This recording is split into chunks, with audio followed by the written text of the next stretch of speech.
রূপে সারদা বই থেকে পাঠ। বিষয় শ্রীমা দীক্ষিত গৃহী সন্তানদের দৃষ্টিতে। লিখেছেন প্রদ্যোৎ সেনগুপ্ত।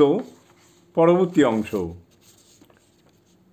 কুন্তলিনী দাশগুপ্ত বলেন, শিশুর মতো সরল পানে আমি চাহিয়াছিলাম তাহার কৃপা ও আশীর্বাদ, আর তিনিও চিরকল্যাণময়ী জননীর মতো স্নেহের সঙ্গে তাহা দান করিয়া আমার প্রাণ মন ভরিয়া দিয়াছিলেন।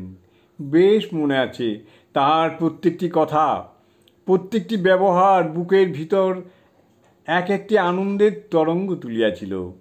করুণা মুখোপাধ্যায়ের দৃষ্টিতে ধরা পড়েছিল মায়ের জীবনের আরেকটি তাৎপর্য। তাহার অর্থাৎ মায়ের জীবন হয়তো বিরাট কর্মবহুল ছিল না, কিন্তু জীবনের প্রত্যেকটি দৈনন্দিন ঘটনা অতিশয় শিক্ষণীয়। মায়ের গৃহী সন্তান মীরা সিংহ বলেছেন, প্রেম, স্নেহ, ত্যাগ ও সেবা তার মায়ের প্রতিটি ছোটোখাটো কাজের সাথে সুন্দরভাবে জড়িয়েছিল। সেবা ধর্ম দিয়ে তিনি তার নারীত্বকে পূর্ণ করেছিলেন। তিনি ছিলেন সেবার উপনী আনন্দময়ী।